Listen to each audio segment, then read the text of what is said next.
नमस्कार, मैं हूं दीपक चौरसिया। आपके अपने शो देश की बहस के साथ हम एक बार फिर से हाजिर हैं। जैसा कि आप जानते हैं, न्यूज नेशन का ये वो मंच है जहां होती है आपके मन की बात। आप जिस मुद्दे को चुनते हैं, हम न सिर्फ उस मुद्दे को पूरे देश के सामने उठाते हैं, बल्कि इस शो में लोग सीधे देश के सामने अपनी बात भी रखते हैं। आज आपने देश की बहस का जो मुद्दा तय किया है वो है सुशांत केस में रिया पर गिरफ्तारी की तलवार क्यों लटकी है। इसे 70% लोगों ने वोट देकर देश की बहस का मुद्दा बनाना चाहा है। आज इसी पर होगी देश की बहस। इस चर्चा में मेरे साथ एक बड़ा पैनल शामिल होगा, साथ ही दर्शक भी जुड़ेंगे। सुशांत केस में सीबीआई और ईडी की जांच जैसे जैसे आगे बढ़ रही है, मौत की मिस्ट्री में नए नए खुलासे हो रहे हैं। रिया का ड्रग वाला राज भी बाहर न आता अगर प्रवर्तन निदेशालय की टीम ने रिया के मोबाइल डाटा का एनालिसिस न किया होता। और इसी से पता चला है कि ड्रग के लिए रिया जिस गौरव आर्या के संपर्क में 2017 से थी, उसके ड्रग रैकेट के तार अंडरवर्ल्ड से जुड़े हैं। इसीलिए सुशांत की मौत मिस्ट्री की जांच का दायरा भी बढ़ चुका है। सुशांत के पिता ने आरोप लगाया कि सुशांत को धीमा जहर दिया गया। कुल मिलाकर अब तक के खुलासे और घटनाक्रम ने रिया को चक्रव्यूह में लाकर खड़ा कर दिया है। उधर सीबीआई, ईडी और नारकोटिक्स विभाग की जांच तेज हुई तो रिया की खामोशी भी टूटी। चक्रव्यूह में रिया चक्रवर्ती, ड्रग की डोज, मौत की मिस्ट्री। रिया है सुशांत की मौत की राजदार। सुशांत की डेथ मिस्ट्री में ड्रग्स एंगल। सुशांत सिंह राजपूत की मौत के मामले में रिया एंड फैमिली सवालों और आरोपों के भंवर में फंसती जा रही है, क्योंकि रिया के ड्रग्स कनेक्शन खुलासे ने केस को नया मोड़ दे दिया। 14 जून की वो तारीख जिस दिन सुशांत की मौत हुई थी, मगर जिन परिस्थितियों में सुशांत का शव मिला था वो संदिग्ध है। डे 1 से मुंबई पुलिस सुशांत की मौत को आत्महत्या बताती रही। 25 जुलाई को बिहार में रिया चक्रवर्ती समेत 6 आरोपियों के खिलाफ केस दर्ज होते ही मामले में ट्विस्ट आ गया, जिसमें सुशांत के खाते से 15 करोड़ निकालने के रिया एंड फैमिली पर आरोप लगे। लेकिन जब मुंबई में बिहार पुलिस सबूतों को खंगालने पहुंची तो मुंबई पुलिस ने रास्ता रोक लिया और यहीं से सवाल उठने लगे। सुशांत केस में 19 जुलाई का दिन बेहद अहम रहा, जब सुप्रीम कोर्ट ने सीबीआई जांच को हरी झंडी दी और केस को अपने हाथ में लेते ही सीबीआई की स्पेशल जांच टीम एक्शन मोड में आ गई। सीबीआई और ईडी मौत के मामले में सबूतों की कड़ियां जोड़ ही रही थी कि रिया और कथित ड्रग डीलर के बीच व्हाट्सएप चैट के खुलासे ने बड़ी गहरी साजिश की ओर इशारा कर दिया। व्हाट्सएप चैट ने साफ कर दिया कि दाल में कुछ काला है, क्योंकि ये चैट रिया ने डिलीट कर दिए थे। ड्रग डील की चैट से खुलासा हुआ है कि रिया और ड्रग डीलर के अलावा सुशांत से जुड़े 2 और किरदार भी थे। इस खुलासे के बाद सुशांत के पिता ने भी गंभीर आरोप लगाया कि उनके बेटे को जहर देकर मारा गया है। रिया मेरे बेटे सुशांत को लंबे समय से जहर पिलाया करती थी, वो इसकी हत्यारी है। जांच एजेंसी को चाहिए कि रिया को और उसके सहयोगी को अविलंब गिरफ्तार करें और उसे सजा दिलाएं। उधर सीबीआई के बाद नारकोटिक्स कंट्रोल ब्यूरो की 4 अफसरों की टीम भी मुंबई में रिया और बाकी तीनों किरदारों से पूछताछ करेगी, जबकि रिया ने अपने आप को बेगुनाह बताते हुए एक वीडियो पहले ही जारी किया था। सत्यमेव जयते, द ट्रूथ शैल प्रिवेल। आज देश की बहस में इसी मुद्दे पर चर्चा हो रही है कि क्या सुशांत का प्लान्ड मर्डर हुआ था और इसकी पूरी स्क्रिप्ट रिया चक्रवर्ती ने लिखी या उससे लिखवाई जा रही थी। जांच में लगातार हो रहे खुलासे क्या किसी बड़ी साजिश की ओर भी इशारा करते हैं? तो देश की बहस में हमारा आज का सवाल है, क्या सुशांत केस में अंडरवर्ल्ड कनेक्शन की भी जांच होनी चाहिए? ऐसा हम इसलिए कर रहे हैं क्योंकि सुब्रमण्यम स्वामी ने भी आयाश खान के एक व्यक्ति जिसे ड्रग डीलर कहा है, उससे सुशांत की मुलाकात के आरोप लगाए हैं। आप देख सकते हैं, हाँ या ना में हमारे जवाब होते हैं। वोटिंग का विकल्प हमारी वेबसाइट है, हमारा मोबाइल ऐप है, हमारा ट्विटर हैंडल है, हमारा फेसबुक का पेज है। और साथ ही साथ अगर आपकी कोई राय है, सुझाव है या अगर आप इस शो में शामिल होना चाहते हैं तो आप हमें 9711002266 पर अपना व्हाट्सएप जरूर भेजें। थोड़े ही दिनों में हम जल्दी से दर्शकों को भी सीधे बहस में शामिल करेंगे। अभी तक अपनी आप सिर्फ राय देते हैं, लेकिन मैं आपको बता दूं कि कौन कौन खास मेहमान हमारे साथ शुरुआत के आधे घंटे में जुड़ने वाले हैं। हमारे साथ उज्जवल निकम साहब हैं, जाने माने देश के एडवोकेट, जिन्होंने मुंबई ब्लास्ट से लेकर बड़े बड़े केस लड़े हैं और उन्होंने कई लोगों को उनके अंजाम यानी जेल की काल कोठरी तक पहुंचाया है, कसाब को फांसी के तख्ते तक पहुंचाया है। और साथ ही साथ मेरे साथ गोपाल सिंह है, कजिन ब्रदर हैं सुशांत सिंह राजपूत के। थोड़ी ही देर में मेरे साथ शेखर सुमन जुड़ेंगे, जो कि एक फिल्म एक्टर हैं। लेकिन सबसे पहले मैं चलता हूं अवनीश सिंह के पास दिल्ली में। अवनीश सिंह जी, मैं आपसे जानना चाहता हूं आपकी क्या राय है इस मसले पर। रिया का कहना है कि परिवार वाले उसे पसंद नहीं करते थे, इसीलिए परिवार से उसकी दोस्ती नहीं हुई। उसने परिवार पर कई तरह के आरोप भी लगाए हैं अपनी पहली सफाई के अंदर। आप क्या कहेंगे, आपको रिया सच लग रही है या परिवार सच लग रहा है?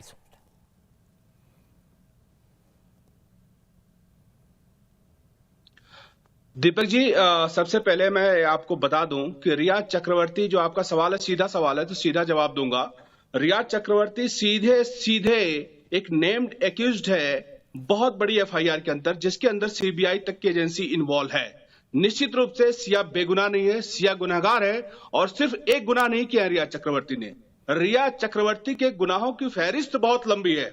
अखिल भारतीय क्षत्रिय महासभा युवा पहले दिन से आंदोलन करती आ रही है कि जहां पर छोटे से छोटे मामले के अंदर भी गिरफ्तारी तुरंत कर दी जाती है, तो ऐसी इतना बड़ा कौन सा नेक्सस है, कितनी पावरफुल है रिया चक्रवर्ती कि आज तक वो जेल के अंदर नहीं जा पाई है। आज तक यहां तक कि दो मुख्यमंत्री, दो प्रदेशों के मुख्यमंत्री आमने सामने आ जाते हैं, पूरा देश आंदोलित हो जाता है, पूरा देश एक साथ सुशांत के लिए न्याय की मांग करता है, और यहां तक कि CBI, Mumbai police, Patna police, IPS officer तक अरेस्ट कर दिए जाते हैं।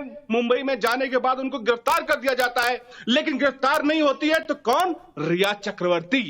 तो आप जानिए कि कितना बड़ा नेक्सस है रिया चक्रवर्ती का, कितनी मास्टरमाइंड है। यहां तक कि कई देश के, कई प्रदेश के मुख्यमंत्रियों को भी इसने अपने उस टेबल में इन्वॉल्व कर रखा है। मैं आपके माध्यम से मांग करता हूं कि तुरंत अविलंब रिया चक्रवर्ती को गिरफ्तार कर दिया जाए। उसका जो इंटरव्यू से लेकर मीडिया पब्लिसिटी स्टंट का जो कार्य है उसको बंद कर दिया जाए। उसको सिर्फ और सिर्फ एक गुनहगार के तौर पर देखा जाए, और जब तक वो गिरफ्तार नहीं होंगी तब तक सच नहीं निकलेगा। 66 दिन के अंदर में लोगों को पर्याप्त समय मिल गया है कि वो लोग अपने आप को, अपने गुनाहों को किस तरह छुपा सकते हैं, मानसिक रूप से तैयार हैं कि उन्हें ईडी के किस सवाल का क्या जवाब देना है, सीबीआई को क्या जवाब देना है, मुंबई पुलिस को क्या जवाब दिया, इन सारे मामले ठीक है। अवनीश, बहुत बहुत शुक्रिया आपका। मैं आपके ही सवाल को ले जा रहा हूं गोपाल सिंह जी के पास। गोपाल सिंह जी, परिवार चाहता है रिया तुरंत गिरफ्तार हो, क्यों चाहते हैं आप लोग, ऐसा बताइए?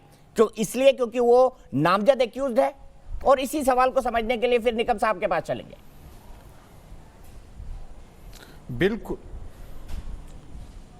बिल्कुल सबसे पहला तो वो नामजद अभियुक्त है और मेरे भाई का मर्डरर है। वो मेरे भाई को जहर दे के मारा, क्या करके मारा, वो तो सारे आदमी जानते हैं। और फिर भी वो मीडिया के सामने आके इंटरव्यू देती है, अपना काला चिट्ठा छिपाना चाहती है, हंस हंस के बोल थी रही है। अभी तक क्यों नहीं उसकी गिरफ्तारी हुई है?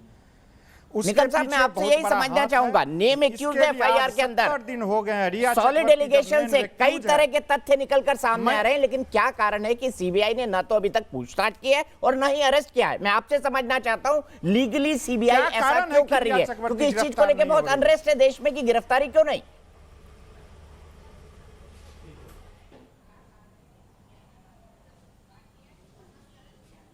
ये फंडामेंटल तत्व है कि हर कोई आरोपी वो निर्दोष समझना चाहिए जब तक उसके खिलाफ गुनाह साबित नहीं होता।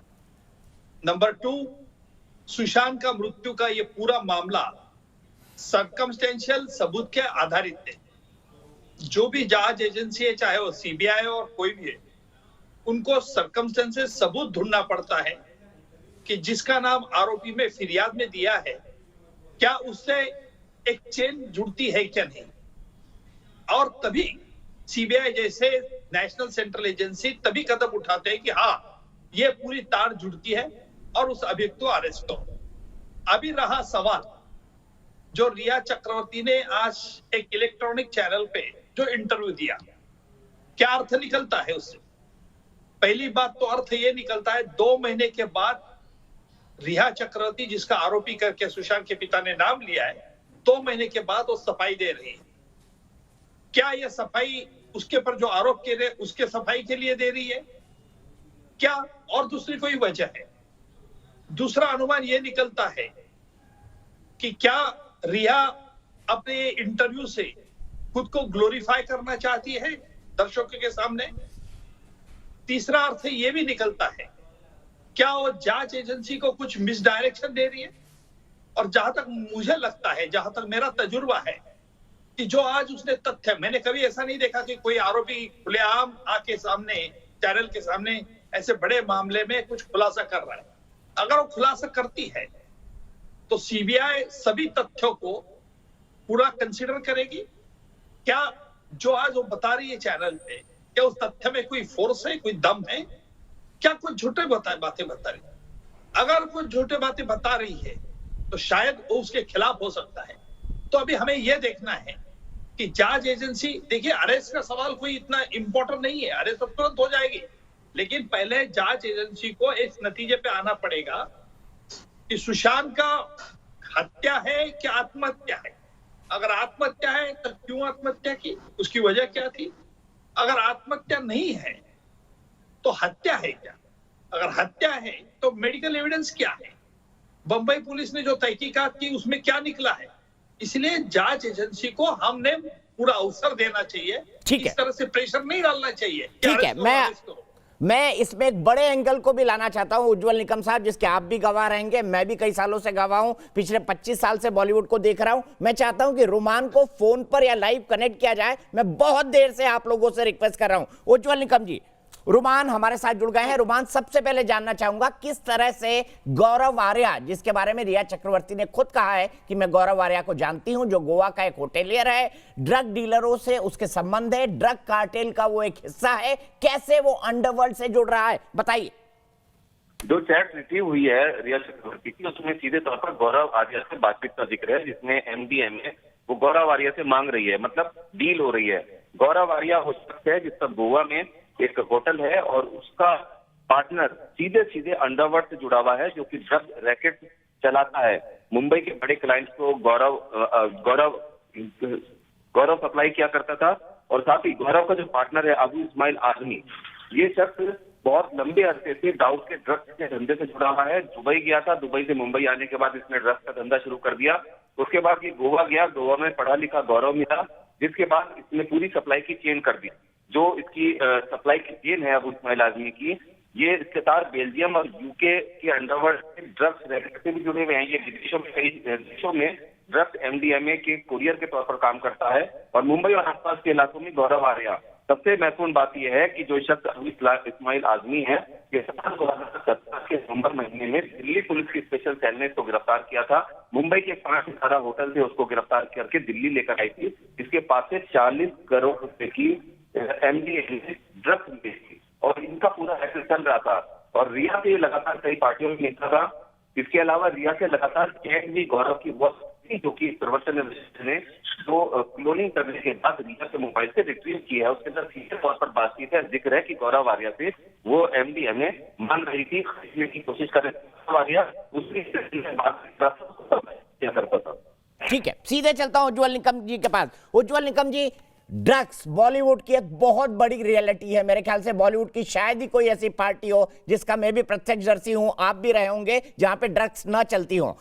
मैं आपसे ये जानना चाहता हूं कि जो अबू इस्माइल का नाम आ रहा है, जो दाऊद का ड्रग हैंडलर बताया जाता है, जिसको बाकायदा एक 5 सितारा होटल से अरेस्ट किया गया था, गौरव आर्या को उसका पार्टनर बताया जाता है।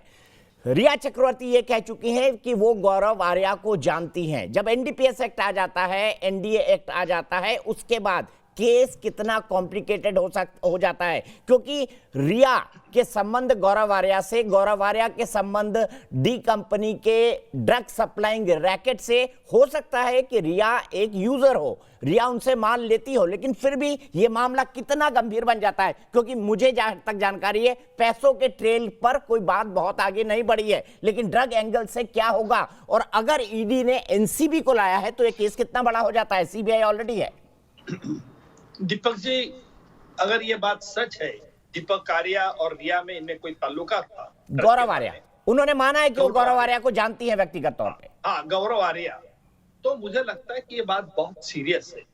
मैंने मीडिया से ये भी सुना है कि रिया ने व्हाट्सएप चैट डिलीट कर दिए और ED ने वो व्हाट्सएप चैट रिट्रीव किए।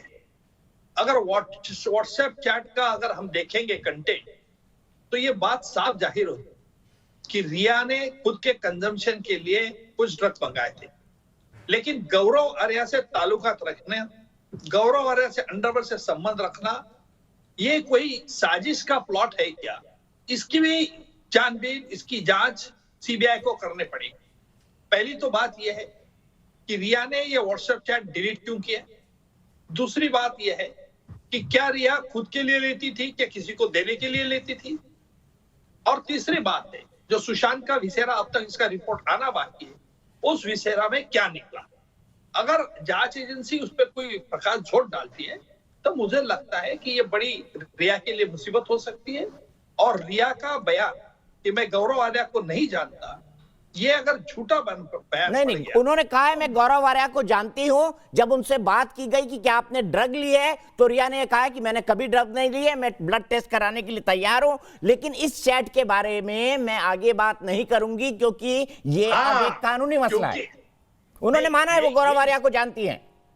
हाँ, ये बात इसलिए वो कहने नहीं रही है क्योंकि उसे मालूम है कि ये कन्फेशन हो जाता है और इससे वो बचना चाहती है। अगर वो कहती थी कि मैंने हाँ गौरव आर्या को जानती हूँ लेकिन ड्रग में लिए थे, मेरे कुल कंजम्पशन, तो उसको सजा हो सकती है उसके आधार पे। तो ये जांच एजेंसी को ढूंढना होगा, गौरव आर्या को ढूंढना होगा, गौरव आर्या का स्टेटमेंट लेना होगा और चैट्स डिलीट क्यों किए। देखिए, हर कोई भी व्यक्ति इस प्रकार के चैट डिलीट क्यों करते हैं, दो रीजन होते हैं। एक तो तुम्हारा चैट हाउस फुल हो जाता है, नहीं तो इंटेंशनली डिलीट कर देते ताकि हम किसी के नजर से बच सकते, ताकि हम पे कोई आरोप नहीं कर सकते। तो जांच एजेंसी को यह भी ढूंढना होगा कि ये चैट क्यों डिलीट किए, कब डिलीट किए। सुशांत के मृत्यु के बाद डिलीट किए या सुशांत के वो रहते हुए ही डिलीट कर दिए, ये जांच एजेंसी को ढूंढना होगा।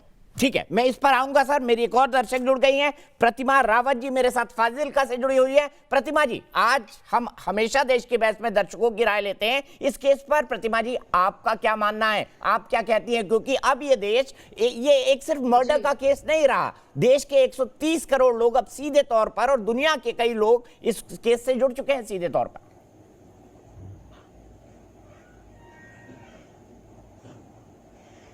नमस्कार दीपक जी, मैं शुरू से ही सुशांत सिंह राजपूत का केस फॉलो कर रही हूं और इसमें स्टार्टिंग से ही मुझे रिया की जो भूमिका है वो संदिग्ध लगी है। रिया की महाराष्ट्र गवर्नमेंट, महाराष्ट्र पुलिस ने तथ्यों को छुपाने का प्रयास किया है और रिया की जो ड्रग्स के चैट जो अभी खुलकर सामने आए हैं, इससे उसकी भूमिका और भी संदिग्ध हो जाती है। मैं ये चाहती हूँ कि जिस तरह से आम जनता ये चाहती है कि अब रिया की गिरफ्तारी जल्दी से जल्दी हो, उसको कस्टडी में लेकर उसको इंटेरोगेट किया जाए, क्योंकि जब उसके पीछे किसी एक बहुत बड़ी साजिश के तहत उसको उसके घर भेजा गया, सुशांत सिंह राजपूत के घर भेजा गया, मुझे ये भी लगता है कि उसके पीछे काफी बड़े लोगों का हाथ है। और जिस तरह से जब रिया चक्रवर्ती से कस्टडी में इंटेरोगेट किया जाएगा तो इस ड्रग्स के मामले में काफी सारे बड़े नाम खुलकर सामने आएंगे। जिस तरह से एक लड़की जो सालाना 10 से 12 लाख रुपए कमाती है, यानी 1 या 1.5 लाख रुपए महीना कमाती है, किस तरह से इतने बड़े वकील को अफोर्ड कर रही है। इसके पीछे ये भी हो सकता है कि मैं वैसे नहीं कह सकती, पर जिस तरह से चैट से पता चला है कि उसका ड्रग्स डीलिंग में हाथ रहा है, वरना उसने चैट्स को डिलीट नहीं किया होता। ठीक है। और जिस तरह से वो आज उसने इंटरव्यू भी अपना दिया है, सुबह इंटरव्यू भी आया है, इस तरह से वो झूठ तरह से अपने बयानों को बदल रही है, बार बार बदल रही है। तो हम सारी जनता यही चाहती है कि सच जल्द से जल्द सामने आए और रिया चक्रवर्ती को गिरफ्तार किया जाए, ताकि सुशांत सिंह राजपूत के मर्डर और उसके पीछे और जो भी कारण है वो सामने खुलकर सबके सामने आए। ठीक है, मैं सीधे चलता हूं इस वक्त गोपाल सिंह जी के पास। गोपाल सिंह जी, एक बड़ा आरोप लगाया है और सर ये बहुत गंभीर आरोप है। पहला आरोप रिया ने ये लगाया है कि पिता के सिंह के साथ सुशांत के रिलेशन सामान्य नहीं थे। बचपन में उन्होंने उनको घर से बाहर कर दिया था, बहन के पास भेज दिया था, ये शायद वो कहने की कोशिश कर रही थी, और उन्होंने उनकी मां को भी छोड़ दिया था। गोपाल सिंह जी, इसकी हकीकत क्या है?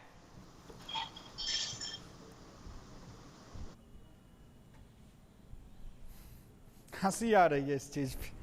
कोई बाप अपने बेटे को छोड़ देगा? ये सब तो एकदम मनगढ़ंत है। एक बेटा था, वो बहुत ही दुलारा था घर का, और सब दिन वो पिता और माँ से टच में रहा। कभी भी ऐसी कोई बात, वो तो रिया चक्रवर्ती बोलती है, संजय रावत तो बोले थे कि पिताजी दूसरा शादी कर लिए थे। दोनों का तो भाषा एक ही साथ। रिया चक्रवर्ती ने यह भी बोला है कि सुशांत के पिता ने उनकी पहली पत्नी को छोड़ दिया था। एक मिनट गोपाल सिंह जी, ये भी उन्होंने कहा है कि उन्होंने अपनी पत्नी को निकाल दिया था, पहली पत्नी को।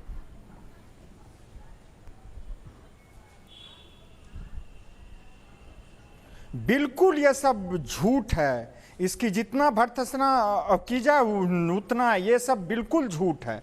कुछ नहीं है ये सब में सच्चाई। ये सब केस को भटकाने के लिए ऐसा ऐसा कुछ कुछ तुगलकी फरमान ये लोग जारी कर रहे हैं। इसमें बिल्कुल कुछ नहीं सच्चाई है, कुछ भी नहीं सच्चाई है। दूसरा उन्होंने एक और बड़ा एलिगेशन लगाया, करने का तरीका अपना रहे हैं कि किस तरह आदमी किस चीज में उलझ जाए। दूसरा वो कह रही है कि परिवार जो 15 करोड़ की बात कर रहा है वो तो कभी सुशांत के खाते में आई ही नहीं। और उन्होंने एक बात कही है कि उनकी बहन जो प्रियंका, जिसको सुशांत कहते हैं, कि वो उनकी सबसे नजदीकी थी, उन्होंने उनको सेक्सुअली मॉलेस्ट करने की कोशिश की शराब के नशे में एक रात सुशांत के फ्लैट पे, जिसपे सुशांत और प्रियंका का झगड़ा हुआ।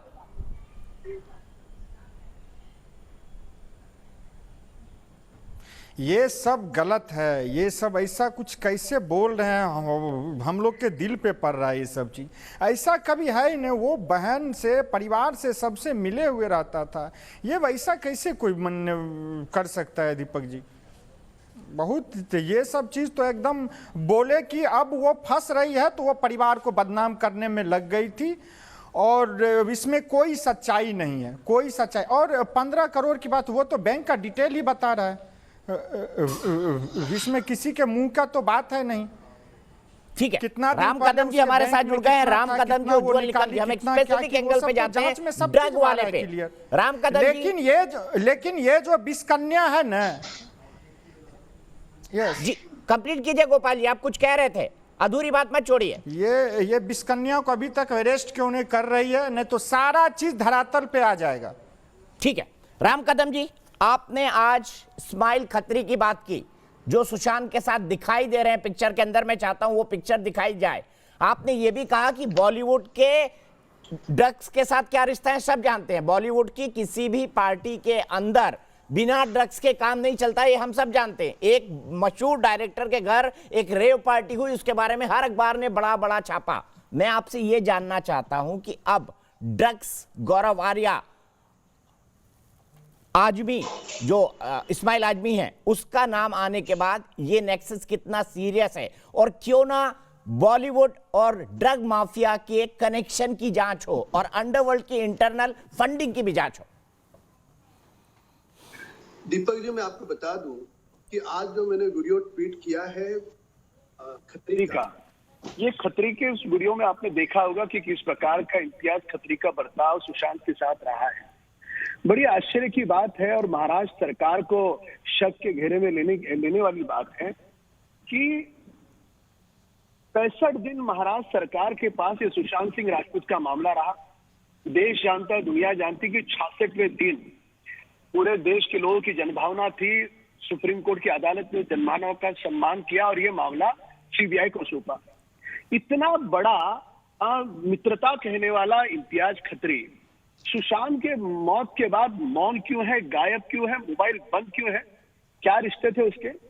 महाराष्ट्र सरकार को यह तक नहीं पता चला कि इतनी मित्रता इसकी है कि खुलेआम सुशांत को डोमिनेट कर रहा है, उसको ढकेल रहा है। हम वीडियो में देख रहे हैं। तो ऐसे व्यक्ति को पूछ करके कि सुशांत की मृत्यु हुई है, क्या कारण हो सकते, क्या कारण नहीं हो सकते, इसकी तफ्तीश महाराष्ट्र की सरकार की ओर से क्यों नहीं हुई? ये यदि सवाल उठता है तो ये जाहिर सवाल है, और हर व्यक्ति के जहन में यही बात है कि महाराष्ट्र सरकार किस बात से डर रही थी।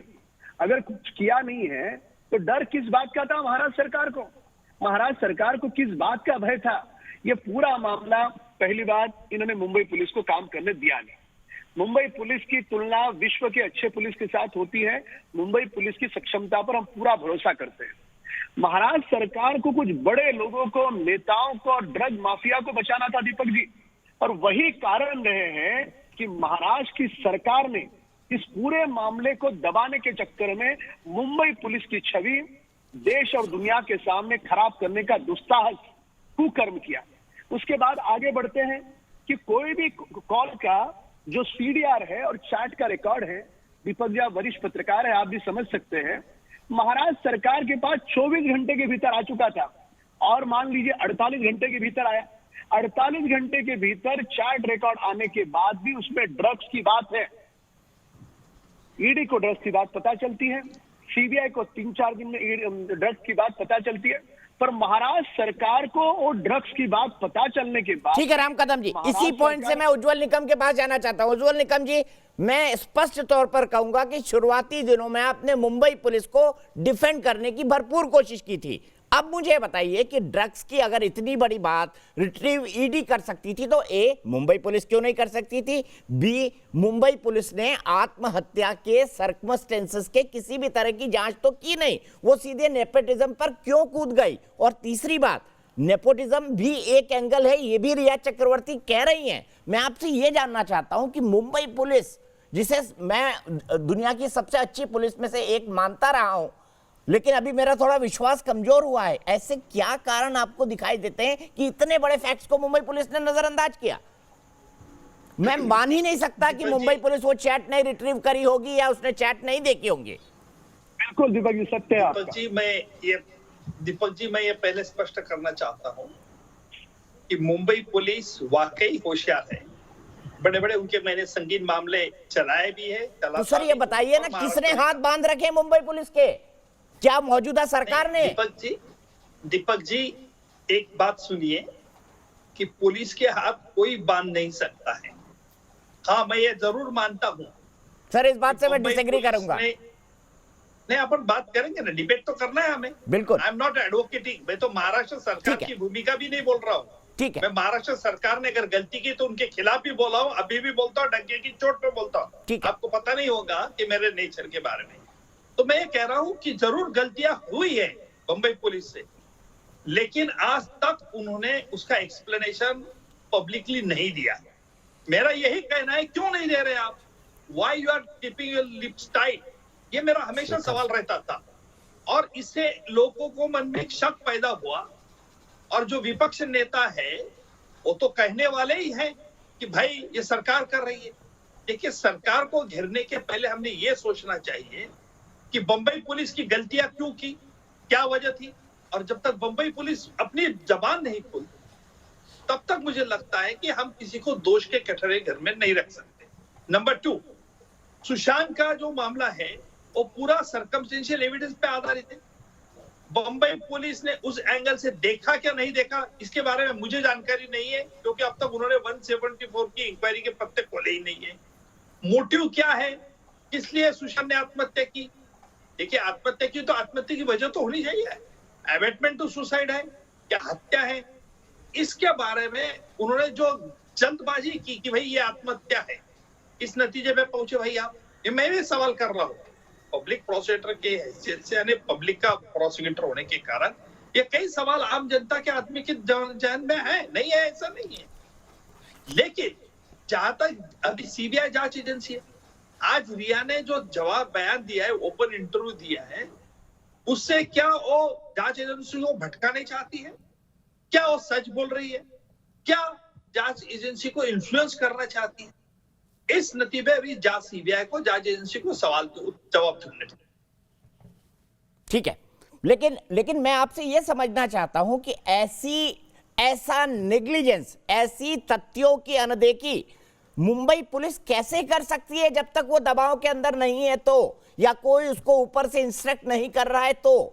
देखिए, रिया चक्रवर्ती कह रही है कि सुशांत के अपने पिता के रिश्ते अच्छे नहीं थे। सेम बात संजय राउत ने कही। या तो रिया चक्रवर्ती ने संजय राउत को यह बात बताई, वरना संजय राउत की इंफॉर्मेशन का सोर्स क्या था, यह भी सवाल उठता है। सर देखिए, आप ये रूलिंग पार्टी के लोगों को पूछिए, ये सवाल पूछ के मैं कोई रूलिंग पार्टी के गवर्नमेंट के तरफ से जवाब नहीं देता। नहीं, मैं तो आपका विश्लेषण चाहता हूं एक पब्लिक प्रोसिक्यूटर के तौर पर, क्योंकि आप पब्लिक को रिप्रेजेंट करते रहे, इसीलिए मैं जानना चाहता हूं क्या पुलिस। बिल्कुल सर, ये तो पुलिस की एबीसीडी है, पुलिस अपनी एबीसीडी को भूल जाए, ये कैसे हो सकता है? दीपक जी, इससे मैं सहमत हूं कि बंबई पुलिस ने कुछ निग्लिजेंट एक्ट दिखाए। वो बोनाफाइड निग्लिजेंट एक्ट है कि इंटेंशनल निग्लिजेंट एक्ट है, ये अभी जांच एजेंसी सीबीआई ढूंढेगी। और अगर जांच एजेंसी आती है कि मुंबई पुलिस हैज ओवरलुक्ड, उन्होंने ध्यान जानबूझकर नहीं दिया, तो ऑफिसर अड़क जाएंगे और ऑफिसर बताएंगे कि भाई उन्होंने ऐसा क्यों किया। आज बंबई पुलिस ने ये क्यों किया नहीं, इसका ये नतीजा है का इन्फ्लुएंस है का, इस अर्थ पे, इस निष्कर्ष पर हम नहीं आ सकते, यही मेरा कहना है। ठीक है, मैं सीधे राम कदम जी के पास चलता हूं। राम कदम जी, क्या मजबूरी है सरकार की क्या मजबूरी है? उज्जवल निकम साहब से ने तो अपना विश्लेषण दे दिया। मैं आपसे जानना चाहता हूं, और आप दो टूक बात करने के लिए जाने जाते हैं, किन लोगों को बचा रही है उद्धव सरकार इस मामले में? और ऐसे वक्त में जब मुंबई और ड्रग्स, दिल्ली और ड्रग्स हाई सोसाइटी में एक रियलिटी है, इसको ना मुझे आपको समझाने की जरूरत है, मैं तो प्रत्यक्षदर्शी हूं, निकल जाया करता था उन जगहों से। दीपक जी, मैं 3-4 बिंदु यहाँ पर रखना चाहूंगा। सबसे प्रथम बिंदु ये है कि महाराष्ट्र सरकार के पास जो 65 दिनों का समय रहा, उस 65 दिनों के अंतराल में हर रोज महाराष्ट्र सरकार ने इस प्रकार का उनका सरकार का रवैया रहा है कि जैसे मान करके चलो कि महाराष्ट्र सरकार किसी को बचाने का प्रयास कर रही है। कोई भी घटना घटती है तो सीधा सरकार में आते हैं। संजय गुप्ता जी, मैं आ रहा हूं आपके पास, प्लीज। दो लोग हमारे साथ जुड़ गए हैं। विकास गुप्ता जी, वरिष्ठ वकील सुप्रीम कोर्ट के, उनका यह मानना है कि रिया चक्रवर्ती का इस तरह से मीडिया ट्रायल नहीं होना चाहिए। सुरजीत सिंह राठौर, एक आई विटनेस जो कूपर हॉस्पिटल में उस दिन मौजूद थे, वो भी हमारे साथ जुड़े हैं। संजय गुप्ता जी हमारे साथ जुड़े हुए हैं, शिवसेना के समर्थक है। मैं राम कदम जी, मैं चाहूंगा 1 मिनट में आप अपनी बात खत्म करें, जितने पॉइंट रखना चाहते हैं रखें, फिर मैं बाकी लोगों को पैनल में शामिल करूंगा। इन 65 दिनों के अंतराल में हमने दिन प्रतिदिन देखा कि महाराष्ट्र की सरकार पूरी तरह से रिया चक्रवर्ती के प्रवक्ता के रूप में काम कर रही थी। उनके सुप्रीम कोर्ट के हलफनामा देखो, रिया का देखो, महाराष्ट्र सरकार का देखो, बिल्कुल एक जैसा है। 8 जून को रिया सुशांत के घर से हार्ड डिस्क ले जाती है, सारी इंफॉर्मेशन ले जाती है, सुशांत के मन के विरोध में ले जाती है।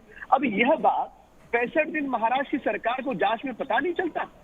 ये जब सीबीआई को पता चलता है, ईडी को पता चलता है, 3 या 4 दिन में पता चलता है। ड्रग्स की बात ईडी को 3 या 4 दिन में पता चलती है, पर महाराष्ट्र सरकार को 65 दिनों में बात पता नहीं चलती। 25 दिन हो गए ईडी की जांच होते हुए, पूरी 3 दिन नहीं, 4 दिन नहीं, 25 दिन हो गए हैं, 31 जुलाई से लेके अब तक। आपका जब समय आएगा तब आप बोलिए भाई साहब, इतने आप उतावल न हो। दूसरी बात, ईडी की जांच होते हुए 25 दिन हो गए, 31 जुलाई को शुरू हुई थी ईडी की जांच। गलत मत बताइए आप। दूसरी महत्वपूर्ण बात कि ये सारे घटनाक्रम में जिस पिता ने अपना पुत्र खोया है, ऐसे 74 वर्ष के आदमी को शिवसेना के नेता की ओर से अपमानित किया जाता है, पीड़ित किया जाता है, प्रताड़ित करके उनको धमकाया जाता है। क्या कारण है? सीधा स्पष्ट अर्थ है, महाराष्ट्र की सरकार पहले दिन से इस मामले को रफा दफा करना चाहती थी। कारण था कुछ बड़े नेता, कुछ बड़े अभिनेता। महाराष्ट्र सरकार का क्या लेना देना इस चीज से, आप मुझे बताइए। आप इस तरह की दुर्घटना घटने से महाराष्ट्र सरकार का क्या लेना देना है, आप मुझे बताइए जरा। अरे भाई साहब, मैं बोलते आप लेते हो सीधा सरकार के ऊपर कूदने लग जाते हो। Justice for Sushant, justice for Sushant पे रहिए आप तो सरकार पे कूदते हो। आप इस तरह से एक्साइटेड मत होना। मतलब क्या सरकार इस तरह के हथकंडे अपनाएगी? क्या सरकार इस तरह के काम करेगी? सरकार का पर्दाफाश पूरी दुनिया के दुख तो ये इस बात का है कि सुशांत सिंह राजपूत को न्याय दिलाने की बजाय आप सरकार को टारगेट बनाते हैं। अब सत्य लोगों के सामने, आप जस्टिस फॉर सुशांत के लिए लड़िए ना। नेताओं को, कुछ बड़े नेताओं को बचाने के, नीतू सिंह जी से भी तो पूछिए 8 से लेकर 13 तारीख तक क्या हुआ, जो कि वहां थी। दफा दफा करना चाह रही थी और महाराष्ट्र सरकार की मंशा ही नहीं थी। मतलब आपकी बेटी दूसरे की बेटी नागिन। महाराष्ट्र सरकार के मुख्यमंत्री जी के अखबार में पहले हफ्ते में ये कैसा छप सकता है? जांच के पहले ये खुदकुशी है, इसकी जांच करने की क्या आवश्यकता है? महाराष्ट्र के गृह मंत्री के बयान जांच होने में तो 2-2 साल लगे हैं बहुत से केसों में सीबीआई को। ऐसे बहुत से केस हैं जिन्हें सीबीआई आज तक सुलझा नहीं सकी। 2-2 साल, 3-3 साल, 5-5 साल नहीं सुलझा चुकी। आप 2 महीने का बहुत ज्यादा। राम कदम जी, जरा संजय गुप्ता से मैं 2 सवाल पूछना चाहता हूं। संजय गुप्ता, रिया चक्रवर्ती ने कहा कि सुशांत के अपने पिता से रिश्ते अच्छे नहीं थे। संजय राउत ने भी यही कहा। संजय राउत को क्या रिया चक्रवर्ती ने बताया था? बताइए इस बात को। संजय राउत तो प्रवक्ता है रिया के, बताइए ना संजय गुप्ता, जवाब दीजिए। देखिए एक बात सुनिए। नहीं, ऐसा है कि जब बार बार सरकार के ऊपर उंगली उठाई जाएगी तो कोई ना कोई बात गलत काम करेगी तो उंगली उठाएंगे ना संजय गुप्ता, और क्या उठाएंगे? सरकार गलत काम करेगी, उंगली उठाएंगे। ईडी ने 25 दिन में क्या किया? ड्रग डीलर से चैट को रिट्रीव करी ना। आज एनसीबी आ गई ना 5 दिन से। बताइए, मुंबई पुलिस को एबीसीडी नहीं आती क्या इन्वेस्टिगेशन की? जवाब दीजिए ना इसका। 31 तारीख से ईडी है, आज 25 दिन हो गए ईडी को। 25 दिन में कितने पैसे निकाल लिए? 15 करोड़ में से। चैट रिट्रीव करी कि नहीं? एनसीबी आई कि नहीं? एनसीबी आई कि नहीं? बातचीत ही तो है, सीबीआई आई कि नहीं? बातचीत ही तो है, बातचीत के अलावा क्या है? बातचीत के अलावा क्या है, इसके अलावा क्या संजय बातचीत गुप्ता जी, आप दाऊद इब्राहिम के किसी डिस्कस आदमी निकाला से आप ये बात बताइए। करेंगे और आप ये बोलेंगे बातचीत तो है, और क्या है? ड्रग्स की बात नहीं हो रही है वहां पे, वो चैट डिलीट क्यों की गई? और आपको दाऊद किसने इब्राहिम बना के दिया रिया आदमी से चक्रवर्ती बातचीत का करना एक अलग स्पोक्सपर्सन? चीज है। आपको किसने बना दिया रिया चक्रवर्ती का स्पोक्सपर्सन? देखिए ड्रग नहीं, हम रिया चक्रवर्ती के स्पोक्स पर्सन नहीं, महाराष्ट्र की तो सरकार बात की कर तरफ रहे से हो हम आप। बात करने की कोशिश करते हैं कि आप जिस तरह से राम कदम बार बार कूदते हैं, सीधा सीधा महाराष्ट्र सरकार पे कूदते हैं। क्या महाराष्ट्र सरकार किस पर कूदेंगे? बिकवाएगी? अगर महाराष्ट्र की सुशांत सिंह सरकार राजपूत सत्ता को में मरवाएगी? है और क्या अगर वो महाराष्ट्र सरकार लोगों की सुशांत सिंह answerable राजपूत है, को तो आत्महत्या सवाल करने किससे में पूछा मजबूर जाएगा? करेगी? संजय गुप्ता, क्या महाराष्ट्र जवाब सरकार दीजिए। से सवाल सुशांत किससे सिंह पूछा राजपूत का कुछ जाएगा? लेना देना था? सुशांत सिंह डोनाल्ड राजपूत जी ट्रंप से से पूछेंगे महाराष्ट्र सरकार क्या? का क्या लेना देना था? डोनाल्ड ट्रंप से आप मुझे सवाल बताइए, पूछेंगे? ये राम कदम लेते हैं सीधा महाराष्ट्र सरकार पे कूदते हैं।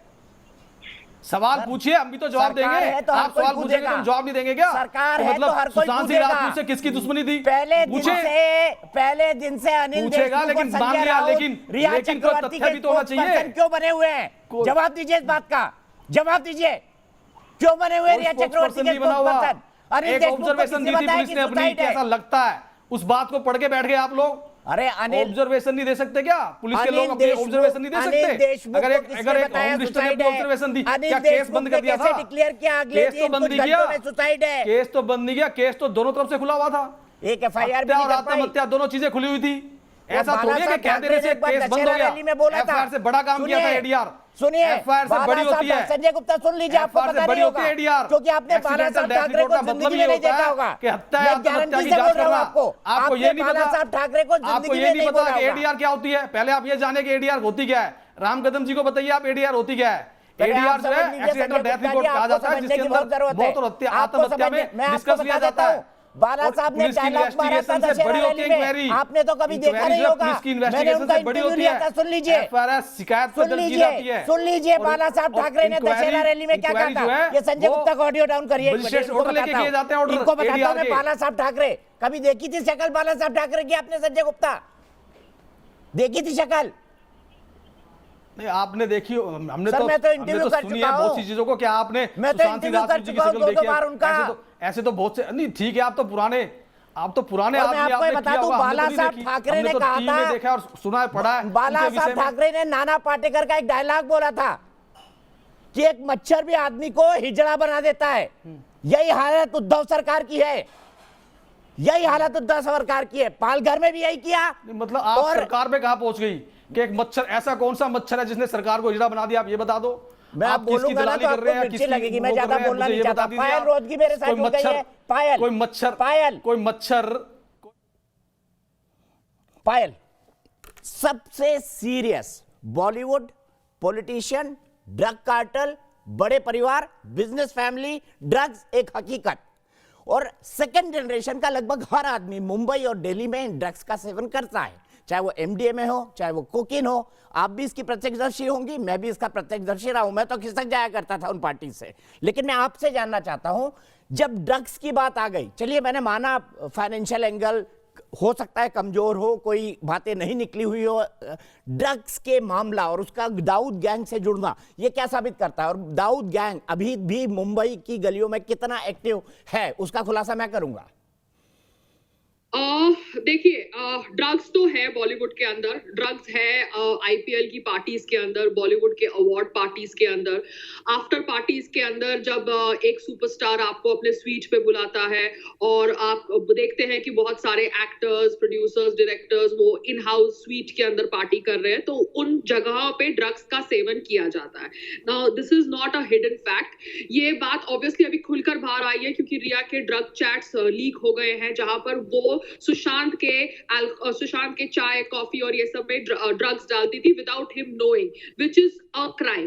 तो अब ये खुलासा करना बहुत जरूरी है कि बॉलीवुड के अंदर ये ड्रग्स कैसे सप्लाई किए गए जब लॉकडाउन भी चल रहा था, and all these things were operating जब एक आम आदमी राशन नहीं ले सकता था कोरोना वायरस लॉकडाउन के अंदर।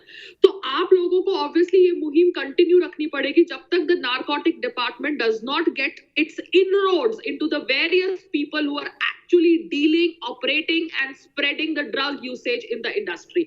Because यहाँ पर एक outsider होता है, उसको बोला जाता है कि आप ये सब पार्टीज में जाइए, क्योंकि ये सब पार्टीज में जाके आप नेटवर्किंग कर सकते हैं और नेटवर्किंग करके आपको अगले दिन काम मिलेगा, बिकॉज आप मोबाइल नंबर्स एक्सचेंज करेंगे। तो ये पार्टीज के अंदर ये सब कुछ होता है। I have been a part of witnessing everything because I was also an outsider जो अहमदाबाद से मुंबई आई थी, जिसके ड्रीम्स बड़े थे और मुझे भी बोला गया कि ये सब पार्टीज अटेंड करेंगे तो आपको अलग अलग बड़े बड़े लोगों से मिलेंगे आप। I also got into bad habits. It's not as if I did not get into bad habits. I was also an alcoholic. I used to smoke also. मेरे को वो सब कुछ छोड़ना पड़ा और मैं इसके लिए मेरे मंगेतर संग्राम जी की बहुत शुक्रगुजार हूँ, because since he came into my life, I have become a teetotaler. So life में कुछ decisions करनी पड़ती है जो decisions आपको जीने देती है। And Sushant Singh Rajput was trapped from everywhere. And Riya was the main person जिन्होंने उसको उसके परिवार से दूर कर दिया। इन पार्टीज के अंदर फाइनेंसर्स को बुलाया जाता है। फाइनेंसर्स जो पिक्चर फंड करते हैं, they are not the people in front of the films, but they are the people who from back end push money into the films. ये फाइनेंसर्स के क्या लिंक्स है आपको वो चेक करना चाहिए। Financers are obviously frustrated men who are looking for sexual endeavours, और उसके लिए ये पार्टीज के अंदर स्ट्रगलिंग एक्ट्रेसेस, अपकमिंग एक्ट्रेसेस को कहा जाता है कि ये पिक्चर का फाइनेंसर है, इसके साथ फ्रेंडशिप करो, इसके साथ बॉन्डिंग करो, अगली पिक्चर में शायद आपको चांस दे दे। तो all kind of things happen and ये एक रियलिटी है जिस रियलिटी के खिलाफ हमें आवाज उठानी चाहिए। बिल्कुल। और पायल, इस रियलिटी का मैं खुद गवाह हूं। मैं ऐसे कई लोगों को जानता हूं जो इसका बेतरतीब इस्तेमाल करते हैं। हर घंटे में इस्तेमाल करने वाले भी बॉलीवुड के लोगों को मैं जानता हूं। मैं सीधे चलता हूं विकास गुप्ता जी के पास। विकास गुप्ता जी, रिया चक्रवर्ती ने आज जो अपनी स्टेटमेंट दी है, उन्होंने परिवार पर कई गंभीर एलिगेशंस लगाए हैं। कुछ ऐसे एलिगेशंस लगाए हैं जो गले नहीं उतरते। मसलन प्रियंका, उनकी बहन, दारू के नशे में या अल्कोहल के नशे में उन्होंने जाकर रिया को सेक्सुअली मॉलेस्ट किया। एक पिता जो है उनका, वो जो 74 ईयर हैं, एग्रीव्ड पार्टी हैं, उनके सुशांत से संबंध खराब थे क्योंकि पिता ने सुशांत को घर से निकाल दिया था। तीसरा, उनकी बहनें उनका टेक केयर नहीं करना चाहती थी। वाटरस्टोन रिजॉर्ट में क्यों एक दिन में छोड़ के चली गई, वो तो उल्टा परिवार पर आरोप लगा रही है। विकास गुप्ता जी, मुझे आप ये बताइए कि क्या ये चीजें, रिया ने ये कहा है कि वो उन्होंने क्योंकि उनकी मां को छोड़ दिया था इसलिए वो उनके संबंध अच्छे नहीं थे। मैं उस पर भी आऊंगा संजय गुप्ता जी। मैंने सही कहा था, आप रिया चक्रवर्ती के स्पोक्स पर्सन है, बिल्कुल उसकी बात दोहरा रहे हैं, बिल्कुल उसकी बात दोहरा रहे हैं। चक्रवर्ती के स्पोक्स पर्सन नहीं, हम तो जो उसने कहा है उसको कहने के लिए कह रहे हैं। ये कहा, उसने ये कहा है जस्टिस फॉर सुशांत का मतलब जस्टिस फॉर सुशांत हो, ना कि पॉलिटिक्स ऑन सुशांत हो। लेते हैं राम कदम जी सीधा महाराष्ट्र सरकार पे कूदने लग जाते हैं। राम कदम जी जवाब देंगे। विकास गुप्ता जी से सवाल पूछा है संजय गुप्ता जी। संजय गुप्ता जी, विकास गुप्ता जी से सवाल पूछा है। कल आप अपना नाम विकास गुप्ता करवा लेना, मैं आपसे सवाल, आप उसका जवाब दे देना। विकास गुप्ता जी प्लीज। हाँ दीपक जी, देखिए, लीजिए विकास गुप्ता जी से लीजिए। जहाँ तक उनकी बहन का बात है, मुझे लगता है इसकी चैट्स जो सुशांत ने लिखी थी, ये आज वक्त पे जरूर आया है इस इंटरव्यू में, लेकिन ये चैट्स काफी दिनों पहले भी मीडिया में लीक करी गई हैं। जो महत्वपूर्ण सवाल ये उठ करके आता है कि क्या सिलेक्टिव लीक्स दोनों साइड को करनी चाहिए या नहीं। मैंने जब ये मुहिम स्टार्ट हुई, जब रिया की पिटिशन लगी कि बिहार से इन्वेस्टिगेशन मुंबई ट्रांसफर की जाए, मैं उन दिनों से लेकर के आज तक या उससे पहले से चैनल्स पे मैंने ये मेंटेन किया कि मुझे कोई आपत्ति नहीं कि अगर ये इस इन्वेस्टिगेशन को सीबीआई को सौंप दिया जाए, कि अगर जनता में, अगर मीडिया ने इस तरह का परसेप्शन क्रिएट हुआ है कि मुंबई पुलिस ठीक काम नहीं कर रही है और जस्टिस फॉर सुशांत होना चाहिए, तो दीपक जी मैंने खुले शब्दों में इस बात को स्वीकारा था और सपोर्ट भी किया था कि सीबीआई की इंक्वायरी हो जाए, जिससे जो तथ्य हैं, जो सच्चाई है, वो सामने आ जाए। लेकिन मैं ये बात आपको एक कहना चाहूंगा कि सुशांत की फैमिली और उनके वकील की तरफ से भी सिलेक्टिव लीकेज, उनके अरेस्ट का डिमांड, जो एक प्रेरोगेटिव इन्वेस्टिगेटिव एजेंसी का होता है, जिस दिन से सीबीआई को ये इन्वेस्टिगेशन सौंपी गई, उनके वकील और उनके परिवार ने ये डिमांड करी कि रिया को अरेस्ट करना चाहिए। मुझे लगता है ये कहीं ना कहीं एक हस्तक्षेप था। सर एक मिनट, विकास गुप्ता जी, वो परिवार तो इफेक्टेड था, मैं मानता हूं रिया इफेक्टेड थी, पर रिया भी दूध की धुली नहीं थी। उसने भी लगातार चैट रिलीज की, उसने भी सुशांत की बहन और जीजाजी का वो वीडियो रिलीज किया जिसमें वो अकाउंटेंट को डांट रहे थे। उसने सुशांत की वो चैट रिलीज की जिसमें वो कह रही हैं कि प्रियंका और उनका झगड़ा हुआ, ये साबित करने की कोशिश की। तो ये मत कहिए कि सुशांत का परिवार गलत है, रिया चक्रवर्ती भी कोई दूध की धुली नहीं है। वो खुद मानती है कि ड्रग पेडलर गौरव आर्या को वो जानती है, और ड्रग पेडलर गौरव आर्या के सीधे दाऊद कंपनी से रिलेशन है, ये भी स्थापित हो चुका है। उनके पार्टनर अरेस्ट हो चुके हैं 2017 में इस बिना पर 40 करोड़ की एमडीएमए के साथ। मैंने खुद कहा कि दोनों पक्षों को जो ये सिलेक्टिव लीकेज है मीडिया को, ये नहीं करनी चाहिए। परंतु एक बात आप दीपक जी अवश्य मानेंगे कि मीडिया के कुछ चैनल्स का जो स्तर है वो इतना ज्यादा गिर गया है पिछले कई दिनों में, जिसमें रिया को दूसरे चैनल की बात मुझसे मत करिए, मेरी बात मुझसे करिए, मैं आपका स्वागत करूंगा। हाँ ठीक है, कि रिया की इन्वेस्टिगेशन भी वो कर रहे हैं, उसे गिल्टी भी प्रोनाउंस कर रहे हैं। आप मीडिया के वो सेक्शन होते कौन है जो ना ये मैं नहीं मानता। देखिए इस देश में प्रेस फ्रीडम है, और कोई खबर अगर पब्लिक परव्यू में आ जाएगी और इन्वेस्टिगेशन डिमांड करेगी, आप ये मत भूलिए विकास गुप्ता जी, आप ये मत भूलिए विकास गुप्ता जी कि इस देश में बहुत बड़े बड़े स्टिंग ऑपरेशन हुए हैं। 14 एमपी को सदस्यता से रद्द किया गया है, ये मत भूलिए आप। तो आप इसको एक तरफा नहीं कह सकते। आज तथ्यों को सामने रखने की आवश्यकता, कवरेज की आवश्यकता जरूर है, लेकिन अब आप मुझे बताइए कि कल ये आया कि 8 हार्ड डिस्क आप उन्होंने डिस्ट्रॉय कर दी, तो इनको ये इंफॉर्मेशन क्या सीबीआई या ईडी इनको लीक कर रही है? और अगर कर रही है, अच्छा ये बताइए फिर रिया चक्रवर्ती, मैं ममता काले से उल्टा सवाल लेता हूँ। ममता जी चलिए, सुशांत के परिवार ने एलिगेशंस लगाए, क्या एक पीड़ित परिवार अपने बेटे के इंसाफ के लिए एलिगेशंस नहीं लगा सकता? और क्या रिया चक्रवर्ती इस पूरे सेलेक्टिव लीकेज के मामले में दूध की धुली हुई है? बताइए। नहीं, मैं तो दोनों पक्षों को कह रहा हूं, क्यों नहीं बिल्कुल भी सेलेक्टिव लीकेज नहीं करना चाहिए। लेकिन जी भी यहाँ बैठे हैं, क्या इन्वेस्टिगेटिंग एजेंसी को इस समय चैट्स को क्या लीक करना चाहिए? आप ये सवाल उनसे भी पूछ सकते हैं। ठीक है, पूछूंगा, बिल्कुल पूछूंगा। पब्लिक प्रोसिक्यूटर होकर के वो खुद कहेंगे कि ये गलत चीज कर रही है इन्वेस्टिगेटिंग एजेंसी। ठीक है, विकास गुप्ता जी ममता जी को बोलना जी। धन्यवाद दीपक जी। देखिए दीपक जी, ऐसा है कि जो परिवार है, पीड़ित परिवार, उसके खिलाफ जो लोग खड़े हैं वो वही लोग खड़े हैं जिनकी संवेदनाएं बिल्कुल, और जमीर जो है मर गया है, संवेदनाएं खत्म हो गई हैं। एक 74 वर्ष के पिता को न्याय अगर मिल रहा है तो उस बारे में लोगों को इतना खराब लग रहा है। सर, कानून मुझे भी आता है, कानून मुझे भी आता है। आप चुप रहिए, आप चुप रहिए, आप चुप रहिए। आपकी सच्चाई मुझे पता है। मैं जितने चैनल पे आप जाते हैं मैं आपके साथ रहती हूँ, ठीक है ना? राजनीति कर रही है सिर्फ आप तमीज से बात कीजिए, आप तमीज से बात कीजिए। अगर आपको तमीज से बात करना नहीं आता तो प्लीज लीव द पूरा ये आप अभी समझे ना। आप इस तरीके की बात मत कीजिए। संजय गुप्ता जी प्लीज, संजय गुप्ता जी दिखाने की कोशिश क्यों करती हैं? ममता जी कंक्लूड करेगी। ममता जी एक मिनट, संजय गुप्ता जी मैं आपका ऑडियो बंद कर रहा हूँ। आप हर के बीच में बोलते हैं और पॉइंटलेस बोलते हैं, कोई आर्गुमेंट दे दीजिए। ममता जी हम तो चले जाते हैं, फिर आप ऑडियो। जी देखिए दीपक जी, परेशानी ये है ना कि सच बोलेंगे तो ये लोग पर्सनल हो जाते हैं, और इनको हक कौन देता है किसी के बारे में इस तरीके की बात करने का? ये समझते क्या है अपने आप को?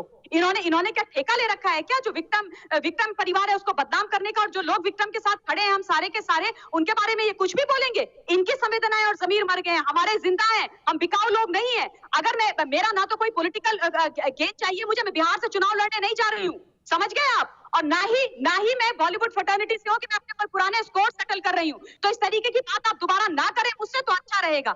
जहां तक आज के दीपक जी, आज के इंटरव्यू का सवाल है, आप ये देखिए कि वही लड़की है जो मीडिया ट्रायल की बात कर रही थी। जब पिता ने 40 दिन के बाद जो है एफआईआर की बात करी, जब बहनों ने ये बोला कि हमें न्याय चाहिए, और जब उनको ये दिखा कि 67 डेज तक मुंबई की पुलिस उनके साथ न्याय करती भी नहीं दिखाई दे रही है, और वहां की सरकार, वहां के आदरणीय गृह मंत्री ने मीडिया में आकर के 15 मिनट में बोलता कि ये आत्महत्या है। अब सारे मीडिया ट्रायल हो रहे थे, लेकिन आज जो 2 घंटे का इंटरव्यू दी है, तब मीडिया ट्रायल नहीं होता है, तब मीडिया का इस्तेमाल नहीं होता है, तब सोशल मीडिया का इस्तेमाल नहीं होता है। जब इन पर एफआईआर हो और उसके बाद एक बेचारा सा वीडियो बना करके एयर कर देती है कि सत्यमेव जयते। ये सेलेक्टिव हेयरिंग, सेलेक्टिव मेमोरी अपने घर में रखे तो अच्छा है। आप सोचिए, इस लड़की ने आज उस बच्चे को, जिसको स्किज़ोफ्रेनिक बोला, जिसको डिप्रेस्ड बोला, जिसको बोला कि उसको बाइपोलर था, उस पर आज 2 बड़े एलिगेशन और लगाए कि वो क्लॉस्ट्रोफोबिक था और दूसरा बोला कि वो ड्रग एडिक्ट था। जस्ट बिकॉज आज वो बच्चा इस दुनिया में नहीं है, रिया चक्रवर्ती आके कुछ भी झूठ उसके नाम पे बोलेगी और हम लोग सुनते रहेंगे। क्यों सुनेंगे भाई? हमारा ज़मीर नहीं मरा है। आप बोलते हो कि वो लड़का ड्रग लेता था, तुम पाक साफ हो। तुम्हारे सारे चैट ईडी ने जो रिट्रीव करे हैं वो दिखाते हैं कि 2017 से तुम ड्रग लेती भी थी और तुम सुशांत को ड्रग उसके बाद दे भी रही थी। तुम्हारे आने से पहले सुशांत बिल्कुल ठीक था। 1 साल में सुशांत को क्लॉस्ट्रोफोबिक हो गया, सुशांत ड्रग एडिक्ट हो गया, सुशांत बाइपोलर हो गया, सब कुछ हो गया उसको। ठीक है, सब कुछ हो गया। आप ये भी नहीं चाहते कि वो परिवार इस बारे में बात करे, और बात करेंगे तो इस तरीके के लोग आकर के उन लोगों पर आक्षेप लगाएंगे जो लड़ रहे हैं। इनको ये बोल दीजिए दीपक जी, मैं आपके माध्यम से इनको बोलना चाहती हूँ कि जो सच की लड़ाई लड़ते हैं वो ऐसे प्यादों से डरते नहीं है, और ममता काले बोलेगी चाहे कुछ भी हो जाए। ठीक है, एक ब्रेक लूंगा, ब्रेक के बाद मैं फिर आऊंगा। क्या है बॉलीवुड और ड्रग कनेक्शन, कितने गहरे हैं इसके तार, और क्या बॉलीवुड और अंडरवर्ल्ड अभी भी जुड़े हुए हैं, बात करेंगे ब्रेक के बाद। तो आज देश की बहस में हम बात कर रहे हैं सुशांत सिंह केस के मामले में। रिया चक्रवर्ती ने आज इंटरव्यू देते हुए ये तो कहा कि वो सुशांत को प्यार करती थी, लेकिन ये भी कहा कि सुशांत बैन ड्रग मारिजुआना, जो कि गांजे के पौधे से बनाई जाती है, प्रोसेस करके उसका सेवन किया करते थे। इसका सेवन भारत में दंडनीय अपराध है, उन्होंने ये कहा। उन्होंने ये भी कहा कि वह उनकी ये बात छुड़वाना चाहती थी। हालांकि उन्होंने माना कि उनके ड्रग डीलर गौरव आर्या से संबंध है, वो उनको जानती है, लेकिन खुद ड्रग लेने से उन्होंने इनकार किया। मैं आगे इस पर आऊंगा। संजय गुप्ता जी मेरे साथ हैं, गोपाल सिंह जी मेरे साथ हैं, मेरे साथ राम कदम जी है, मेरे साथ विकास गुप्ता जी है, मेरे साथ ममता काले जी है। लेकिन सबसे पहले चलता हूं रिदम नेगी के पास। मेरी एक दर्शक पुणे से जुड़ गई हैं। रिदम, आप क्या कहेंगे इस पूरे मामले में?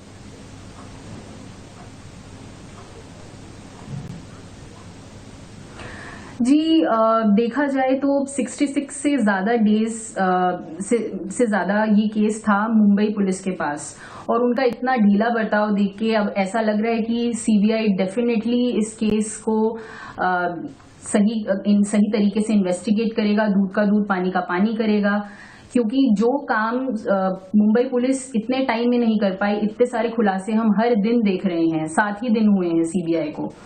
और ऊपर से मैं ये भी बोलना चाहती हूँ कि इस पूरे मामले में रिया चक्रवर्ती सबसे ज्यादा डाउटफुल लगती हैं मुझे, क्योंकि अगर उनको इतनी ही हमदर्दी थी, इतना ही वो उसे प्यार करती थी, क्योंकि उनका रिश्ता बहुत क्लोज था, वो उन्हें गर्लफ्रेंड कहती थी, दूर की कोई रिश्तेदार नहीं थी, तो उनको अपना सपोर्ट दिखाना चाहिए था पहले ही। उनके पास बहुत सारे माध्यम थे बताने के, मीडिया थी, प्रेस थी, जांचकर्ताओं को सही तरीके से सारी की सारी इंफॉर्मेशन दे सकती थी वो।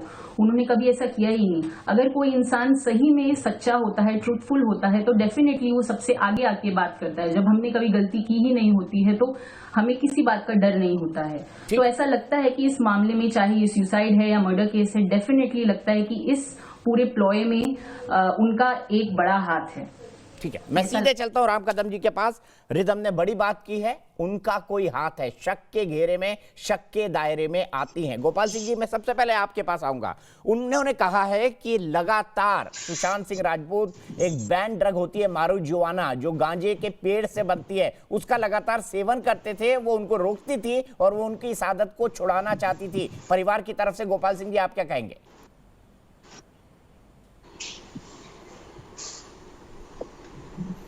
सारी बात ये गलत है। सुशांत आज तक सुपारी भी नहीं खाता था। अब लेटेस्ट वो आया भी था बिहार, हम लोग के साथ रहा भी, लेकिन आज तक ऐसी उसकी कोई गंदी आदत नहीं थी।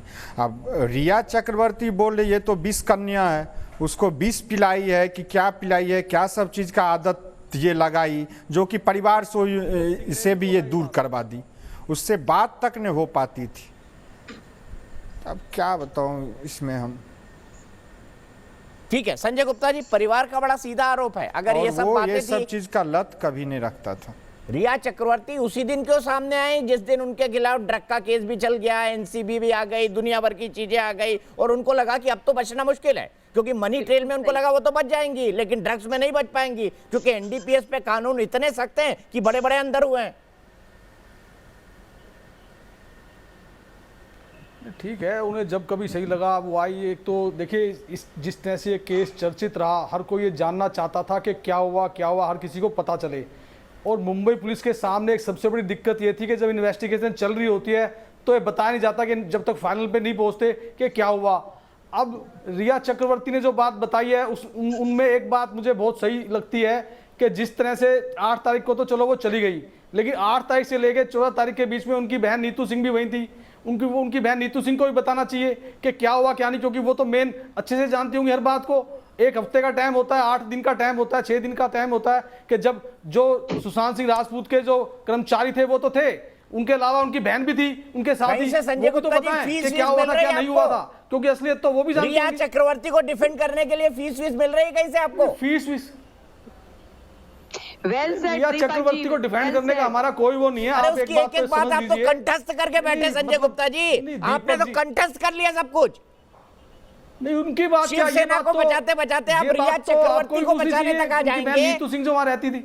संजय गुप्ता जी, मैं आपको कई सालों से जानता हूँ, शिवसेना को बचाते बचाते आप रिया चक्रवर्ती को बचाने लगेंगे, ये नहीं सोचा था मैंने। अभी एक दर्शक थी आपकी, नहीं बचाने का नहीं है कुछ भी। देखिए मेरी बात सुनिए, अभी एक जो आपकी दर्शक थी उसने भी कहा कि रिया चक्रवर्ती डाउट में है। डाउट होता है, डाउट तो है ही, जिम्मेदार वो हो सकती है, इसमें कोई तो राय नहीं है, लेकिन अपराधी होना और दोषी होना ये अलग होता है। इसके लिए जांच में इस तरह के सबूत भी चाहिए, क्योंकि अदालत में भी केस प्रोड्यूस करना पड़ता है पुलिस को। ऐसा नहीं है कि पुलिस जो मर्जी कर देगी और किसी को गिरफ्तार कर लेगी फिर उसको अदालत को जवाब नहीं देना पड़ेगा, वो भी देना पड़ेगा।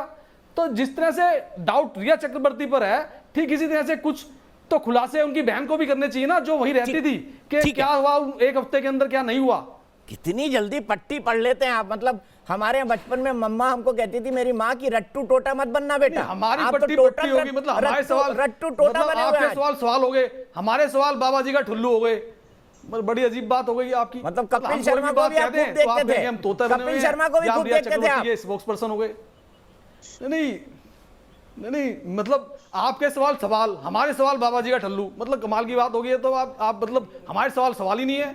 क्या उनसे भी नहीं पूछा जाना चाहिए कि उनको नहीं बताना चाहिए कि हफ्ते में क्या हुआ क्या नहीं हुआ, क्योंकि रिया चक्रवर्ती तो वहां नहीं थी, उनकी बहन तो थी वहां पर, तो वो भी तो सच बताएं कि क्या हुआ। आपके पास आऊंगा, फिर मैं थोड़े गंभीर सवाल के लिए राम कदम जी और विकास गुप्ता के पास भी चलूंगा और आपका भी व्यू लूंगा। ममता जी क्या कहेंगे संजय गुप्ता जी को? दीपक जी, आपने इतने अच्छे से संजय जी की सच्चाई निकाल के रख दी है ना कि बहुत बहुत धन्यवाद उसके लिए, बहुत धन्यवाद उसके लिए दीपक जी। बहुत बढ़िया तरीके से आपने प्यार से जिसे कहते हैं ना, ममता काले जी तो संबित पात्रा से बड़ी प्रवक्ता है बीजेपी की। गुप्ता जी के बारे में मुझे कुछ बोलना नहीं जरूरत है। देखिए आप तो संबित पात्रा से बड़ी प्रवक्ता है बीजेपी की, अच्छे से जानता हूँ मैं आपको। आप सोचिए, शांति रखिए, शांति ठंडा पानी देश की आवाज बनी हुई है संजय गुप्ता जी, समझ नहीं रहे आप। ये लॉकडाउन खुल जाएगा जिस दिन पालघर के बारे में और सुशांत सिंह राजपूत के बारे में जो सवाल आपकी पार्टी और आपके नेताओं से पूछे जाएंगे, आपको जवाब देते नहीं बनेगा। ममता काले जी कंक्लूड करिए। नहीं, पालघर के मुद्दे को भी आप सरकार के ऊपर करने लग जाते हैं। आप मुझे बताइए, पालघर में 5 पुलिस वालों को सस्पेंड किया गया, किसी और सरकार ने कभी एक भी किसी पुलिस वाले को सस्पेंड किया हो तो बताइए आप मुझे। अक्सर हमारे जैसे लोग बात करते हैं निस्वार्थ होकर, पहली बात। दूसरी बात, आपकी सच्चाई, हमारी सच्चाई तो सच्चाई नहीं है। क्या उस लड़की का कि उसने बोला आज अपने इंटरव्यू में, मुझे सुन के दुख हुआ, जिसमें उसने बोला कि उसको डिप्रेशन सुशांत सिंह राजपूत को उसकी बात के कारण। आप पूछिए माता जी जिनका इतने साल पहले स्वर्गवास हो गया, मतलब के लिए आप कहती थी कि मुंबई पुलिस 24 घंटे में पता कर सकती थी, सीबीआई को 1 हफ्ता हो गया। माता जी की वजह से डिप्रेस थी। माता जी की वजह से अगर सुशांत को डिप्रेस होना होता तो आज वो लड़का वहां नहीं होता। एक सुजन वॉकर की बात करते। डिप्रेशन कोई बहुत बड़ी बीमारी नहीं होती है, डिप्रेशन सिर्फ एक सोच होती है। डिप्रेशन ऐसा नहीं होता कि आदमी सोचना समझना बंद कर देता हो, खाना पीना बंद कर देता हो और उसमें कोई कमजोरी आ जाती है। कभी कभार उसके दिल में दिमाग में कोई बात होती है। कहां से पढ़ा एमबीबीएस, कहां से पढ़ा आपने? तो डिप्रेशन कोई बहुत बड़ी बीमारी होती है क्या कि मतलब आदमी की सोचने समझने की शक्ति खत्म हो जाती हो? डिप्रेशन एक सोच ही तो होती है, दिल और दिमाग में किसी बात को लेकर के कि भाई जब भी वो बात सामने आती है तो दिल और दिमाग में बैठ जाती है, आदमी मायूस हो जाता है, निराश हो जाता है, और कुछ थोड़ी। डिप्रेशन कोई बहुत बड़ी बीमारी होती है क्या? आप क्यों माखौल उड़वा रहे हैं अपना? आप बाइपोलर के बारे में और स्किज़ोफ्रेनिक के बारे में पढ़िए, क्या होता है बाइपोलर? नहीं तो डिप्रेशन को आप कोई बहुत बड़ा वो मान रहे हो, डिप्रेशन कोई बहुत बड़ी कोई बीमारी होती है कि सीधे राम कदम जी के पास चलूंगा। राम कदम जी, आपको क्या कारण लगते हैं कि महाराष्ट्र सरकार ने इस केस को इस तरीके से हैंडल किया? पहला कारण मुझे लगता है कि उनको वो इस बात को जानते थे कि इसमें बॉलीवुड के बड़े बड़े लोगों का नाम आएगा, उन्होंने घुमाने फिराने की कोशिश की। और मुझे ये बताइए, सतीश वकील, क्या 24 घंटे में रिया चक्रवर्ती जैसी एक एक्ट्रेस के लिए अरेंज हो सकता है मुंबई में? मैंने तो पहले दिन सवाल उठाया था ट्विटर पर, तुरंत चुटकी बजाते ही। दीपक जी, मेरी विनम्रता से सरकार में सही से पूछ दिया संजय गुप्ता जी से कि वे बोलते समय मैं मौन था, कृपा करके आप मौन रहिए, जब आपका समय आएगा बिल्कुल बोले। दीपक जी, इस बात को अब छुपाया नहीं जा सकता, नकारा नहीं जा सकता कि कुछ महाराष्ट्र सरकार के नेता इसमें इन्वॉल्व है। उनको बचाने के चक्कर में ड्रग माफिया है, कुछ फिल्म जगत के लोग हैं, उनको बचाने के चक्कर में इस मामले को महाराष्ट्र सरकार दबाना चाहती थी। और ये बात केवल मात्र मैं नहीं कह रहा हूँ, ये बात देश की और दुनिया के करोड़ों सुशांत के चाहने वाले लोग और उसके परिवार के लोग कह रहे हैं। और जिस प्रकार से दिन प्रतिदिन रिया चक्रवर्ती के बारे में प्रवक्ता के रूप में महाराष्ट्र सरकार के नेता और सारे लोग काम कर रहे हैं, यदि हम इस तथ्यों के आधार पर यदि हम चर्चा करें तो सुशांत के मौत से लेकर के ये मामला सीबीआई को सौंपे जाने तक 66 दिनों के बीच में हम बात करें तो सुशांत की लाश ले जाती है ऐसे अस्पताल में कि उसके घर के बगल में 3 अस्पताल है, वहां नहीं लेके जाती लाश ले जाती है उसके बाद आने वाले ऊपर हॉस्पिटल में। लाश के जो 5 डॉक्टर हैं जो पोस्टमार्टम करते हैं, वो डॉक्टर संदिग्ध रूप से छुट्टी पर चले जाते हैं। लाश का कोई वीडियो रिकॉर्ड नहीं है, उनसे समय मौत हुई टाइम नहीं है। ऐसे बहुत सारे बिंदु हैं। बाद में डॉक्टर्स को पूछा जाता है कि ये ने इस प्रकार से इस पे टाइम क्यों नहीं नोट किया, ये क्यों नहीं किया, वो क्यों नहीं किया। कुछ बुनियादी तथ्य उनसे पूछे जाते हैं। डॉक्टर कहते हैं हमको जो कहा गया वही हमने किया। ये एक लाइन दीपक जी बहुत बड़ा मायने रखती है। हमको जो कहा गया, ये हमको जो कहा गया, ये कहने वाली शक्ति कौन है? ये कहने वाली शक्ति महाराष्ट्र की सरकार है। अब महाराष्ट्र की सरकार पोस्टमार्टम के पहले, भाई साहब हाथ जोड़ के अनुरोध करता हूं बीच में न बोले। आपसे कहा था उन्होंने या किसी मीडिया में कहा था? अच्छा राम कदम जी, आपने अपनी बात कंक्लूड की। मेरे पास वक्त बहुत कम है, मैं सीधे से जल्दी से चलूंगा। श्रवण सागर मेरे एक दर्शक जयपुर पर जुड़े हैं, आप तमाम लोगों का जुड़ने के लिए बहुत बहुत शुक्रिया। 98% लोग श्रवण सागर जी बोल रहे हैं कि इस मामले में चूंकि अब इसका अंडरवर्ल्ड ड्रग कनेक्शन सामने आ गया है, कार्टेल। 98% लोग बोल रहे हैं कि इस केस में अंडरवर्ल्ड कनेक्शन की भी जांच हो। ये आरोप सुब्रमण्यम स्वामी में लगाए हैं जो पहले दिन से कह रहे हैं हत्या हुई है। आपका क्या मानना है? बिल्कुल मेरा मानना है कि ये पूर्ण रूपेण एक हत्या का चक्र है, क्योंकि सुशांत इस तरह का बंदा नहीं था कि वो आत्महत्या कर लेगा, क्योंकि वो एक डिजर्विंग पर्सन था। उसकी स्ट्राइक रेट 100% थी और उसके पास एक कलाकार को क्या चाहिए होता है, एक नाम, एक काम, एक फैम, वो सब सुशांत के पास था। तो जब सुशांत के पास ये सब था, उसके बाद मुझे किसी भी एंगल से नहीं लगता है कि ये एक सुसाइड है। कहीं ना कहीं इसके पीछे पूरा अंडरवर्ल्ड है। अब जैसे ड्रग्स का नया मामला जुड़ रहा, तो ये एक ड्रग्स भी एक अंडरवर्ल्ड की पूरी एक कार्यशैली है जो इंडस्ट्री में है। ठीक है श्रवण जी, मेरे पास अफसोस वक्त इतना ही है। हम फिर कभी लंबी चर्चा करेंगे इस मुद्दे पर, लेकिन मैं आपको बता दूं 98% लोग अब मानते हैं इस देश के आज कि सुशांत केस में अंडरवर्ल्ड कनेक्शन की भी जांच होनी चाहिए। ऐसे ही आरोप बीजेपी के माफ कीजिएगा राज्यसभा सांसद सुब्रमण्यम स्वामी जो बीजेपी के नेता हैं उन्होंने लगाए हैं। फिलहाल एक ब्रेक।